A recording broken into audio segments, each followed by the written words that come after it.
Well, good evening and Merry Christmas. I'm Pastor Kirby. I am one of the pastors here at Living Hope Church.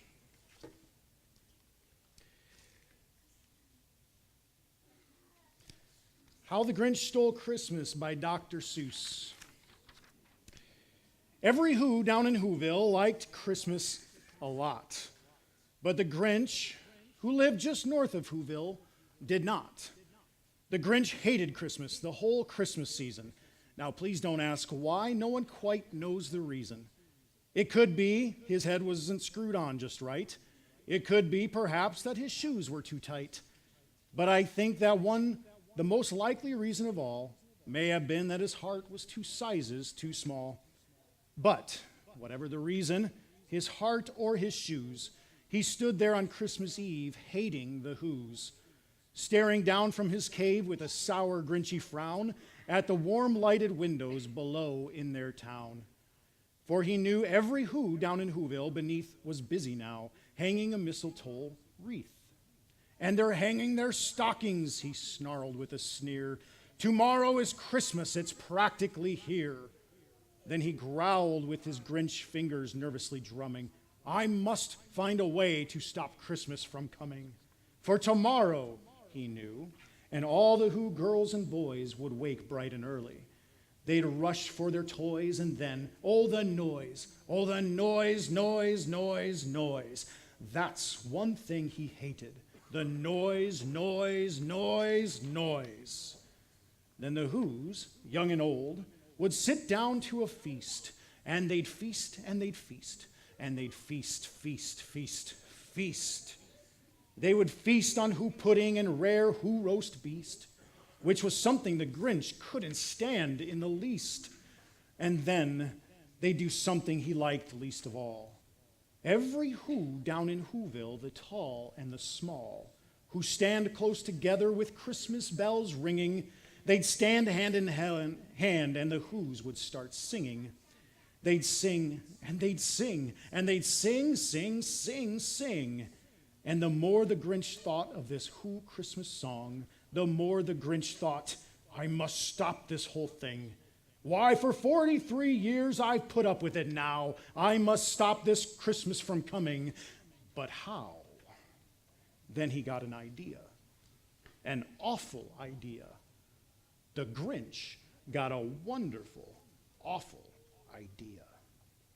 You know, many of us know exactly what that wonderful, awful idea is. And we've maybe heard the story 1,000 times. We've sung that song, You're a Mean One, Mr. Grinch, and we know a lot of it. And to give you the ideas, so the Grinch dresses up as Santa Claus, right? He dresses up his little dog Max as a reindeer, and they go into Whoville with the intent of stealing Christmas. They take the gifts, they take the wreaths, they take the feasts, and all of the stuff. And then he takes the tree. And the little girl says, Santa Claus, why are you taking our tree? And the Grinch did what any Grinch would do, and he lied. And he said, well, little girl, there's a light out on this side of the tree, so I've got to take it back to my shop and fix it, and I'll bring it right back here. So he takes a sleigh full of stuff to the top of Mount Crumpet and looks down and is excited. He's looking forward to the Who's waking up in the morning and seeing that Christmas is gone. And he's just looking forward to that and listening to them cry, boo-hoo. The Grinch is hard to love, isn't he? Like, for some of us. Some of us think the Grinch is pretty awesome. But, I mean, he stole Christmas, and I think we all know someone who doesn't like Christmas. Maybe we don't know somebody who doesn't like Christmas, but we might know someone who's just kind of Grinchy, right?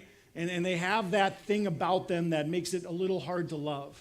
But a little history on the Grinch. It was first written by Dr. Seuss in 1957. And then in 1966, they came out with the animated cartoon that we've seen over the holidays on TV for years and years and years. And then in 2000, there was that one live action one with Jim Carrey that you either loved or you hated. And then this last year, they came out with a really wonderful version, I think, that was wonderful. But with all of these variations of the Grinch, it got me to thinking about the Grinches in our lives and the Grinches in our world. And I got to thinking that you don't have to be green to be a Grinch. Like there's part of Grinches that just kind of state it, right? And there's some Grinches who don't know they're Grinches. And there's some Grinches who celebrate their Grinchiness, right? This time of year they just do, and we don't know it. But there's some Grinches who are specialty Grinches. There's all sorts of them this type of season. And what I want to tell you right off the bat, that if you're getting a likening or an ilking that I'm talking about you today, that's just not true. So whatever we talk about tonight, don't think I'm talking about you, all right? It just happens. But there's all sorts of Grinches that steal our joy around the Christmas season. And the first one is just that classic Grinch. The Grinch hated Christmas. I don't even know if he hated Christmas, but he hated, I think, the culmination of everything Christmas represents, and it's just that gathering of the year of joy and happiness, right? He hated happiness and joy and wanted to take that away. And so he didn't really necessarily hate Christmas per se. Instead, he hates what Christmas represents, right? People like this, they've kind of kept the bottle of milk of human kindness with the lid on it. It's just kind of curdled in their lives, right? And it just doesn't, there's no joy and there's no happiness. Author Robert Lind made this observation about Christmas. There are some people who want to throw their arms around you simply because it's Christmas. There are other people who want to strangle you simply because it's Christmas. See, a Grinch just hates Christmas. And I don't know if there's anyone in here that kind of falls into this category, but if there were, what I'd say is this: let's start to enjoy life. Because frankly, none of us get out of it alive, and it goes way too quick. Solomon said this in Proverbs 17:22. A cheerful heart is good medicine, but a broken spirit saps a person's strength. See, but again, not every Grinch is a classic Grinch.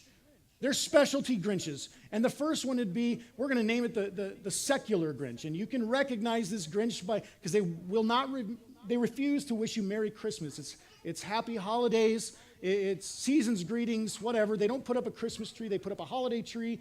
It's all of these things. And they're not opposed to Christmas.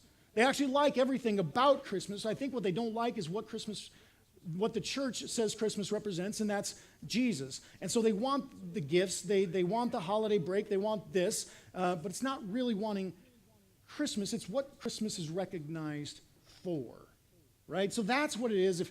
And here's the deal, though. If you wish me happy holidays, you wish me happy Hanukkah, you wish me Merry Christmas, I don't care. Because really the heart of it at the end of the day is the season brings about joy and peace and hope and love. And what it reminds me of is that peace is so fleeting and so difficult to hold on to because we as people can't even agree or allow people to be joyful. Because we argue over season's greetings, Merry Christmas, or Happy Holidays. But Isaiah 9:6 says this: For to us a child is born, to us a son is given, and the government will be on his shoulders, and he will be called Wonderful Counselor, Mighty God, Everlasting Father, Prince of Peace. That's why my peace doesn't come because of a Grinch. It doesn't come across because Merry Christmas or Happy Holidays. It doesn't happen even because the color of a coffee cup. My happiness and my peace comes from the Prince of Peace who leads us in that every single day. The other side of the coin, there's those religious Grinches. Y'all know who I'm talking about. They'd go to the other extreme and remove anything secular that didn't have to do with the church out of Christmas completely. If they had their say, Santa would have to get a real job, the elves would all be fired, and the reindeer would be put in a zoo, right? Anything not having to do with the Christian idea of Christmas, they would want removed. Now, hear me out. I understand that this season, we celebrate Jesus coming into this world for the salvation. I get this. But hang on to your chairs because there's another reason for this calendar season. There's more than one. And the first reason, I think there's social reasons. In this room alone, you see family and friends that you haven't gotten together with for a long time. And it gives us this opportunity to get together and to reconnect and share life together. And I don't think we'd say that's bad. Another reason is simply the economics. I mean, the millions of dollars people will spend not only on gifts, but on travel, on decorations. Who doesn't like a strong economy, right? And I don't think at any point would the economy hold up. I can guarantee you, I am not going to spend this much money around the clock as I do on Christmas. Amen? I love my kids, but, right? There's that reality. There is that. And another reason is that at this season, people are becoming more God aware. Can I say that?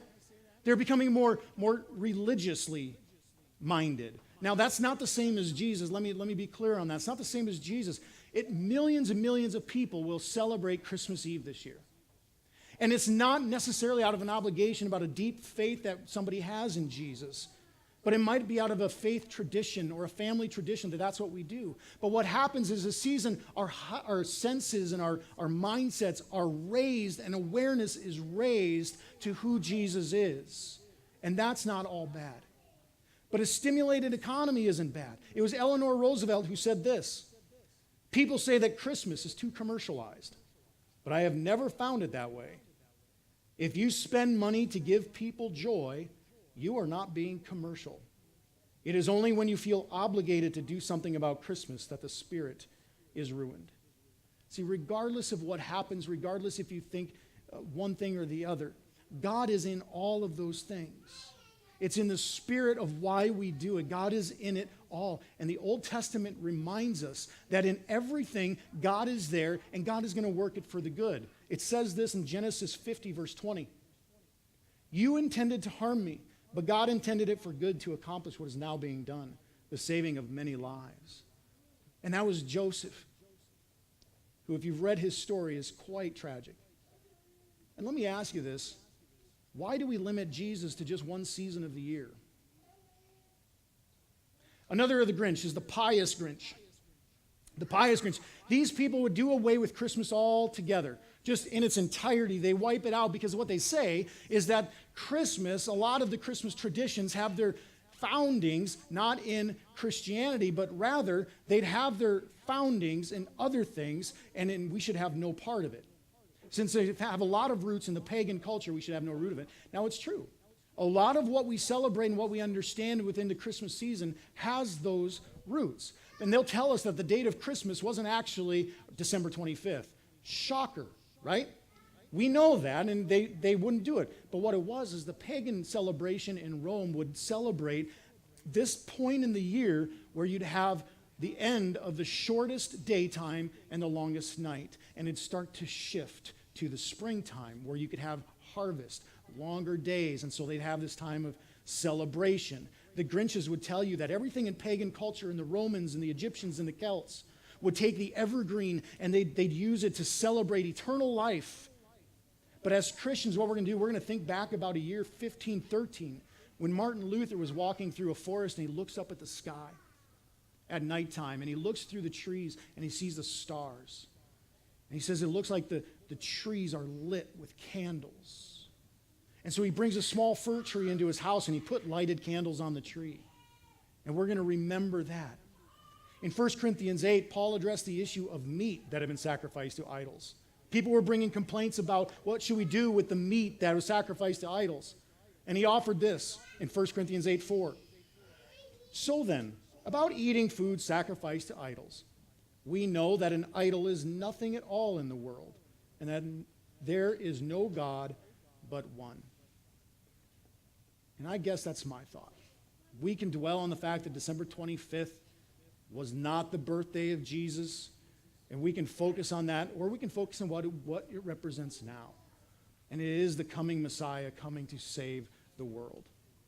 And then lastly, there's the apathetic Grinches. It's not really they don't like Christmas. It's really that idea that they could really just care less. Like, they don't get caught up in the hubbub. They don't get caught up in all the hoopla. They're there, right? And usually you'll find in their wives are bringing them along, right? But they're the apathetic Grinches who don't really give a whole bunch of excitement to it. And I don't know which one you fall into, but what is the answer? The answer is that Joseph and Mary made a long road trip to the hometown of Joseph to give birth to Jesus. And on that first Christmas, there was a star. And there were some shepherds. And there were songs. And there was exchanging of gifts. And we know that Jesus probably wasn't born on December 25th. And we know that many Christmases have been abused, both the past and the present. We know all of this, but I don't think it's wrong to celebrate the birth of Jesus, regardless of the day, regardless of the ornaments that we use or the decorations. He came to offer us the greatest gift of salvation and forgiveness and hope through his Son. And it started as a manger in Bethlehem. So now when we left the Grinch, he was on the mountain looking down. He was on the mountaintop looking down, waiting to hear the Who's cry boo-hoo. "That's a noise," grinned the Grinch, "that I simply must hear." So he paused, and the Grinch put his hand to his ear. And he did hear a sound rising over the snow. It started in low, and then it seemed to grow. But the sound wasn't sad. Why, this sound sounded merry. It couldn't be so, but it was merry. Very. He stared down at Whoville. The Grinch popped his eyes. Then he shook. What he saw was a shocking surprise. Every Who down in Whoville, the tall and the small, was singing without any presents at all. He hadn't stopped Christmas from coming. It came. Somehow or another, it came just the same. And the Grinch, with his Grinch feet ice cold in the snow, stood puzzling and puzzling. How could it be so? It came without ribbons, it came without tags, it came without packages, boxes, or bags. And he puzzled 3 hours till his puzzler was sore. Then the Grinch thought of something he hadn't before. Maybe Christmas, he thought, doesn't come from a store. Maybe Christmas, perhaps, means a little bit more. And what happened then? Well, in Whoville they say that the Grinch's small heart grew 3 sizes that day. And the minute his heart didn't feel quite so tight, he whizzed with the load through the bright morning light, and he brought back the toys and the food for the feasts, and he himself, the Grinch, carved the roast beast.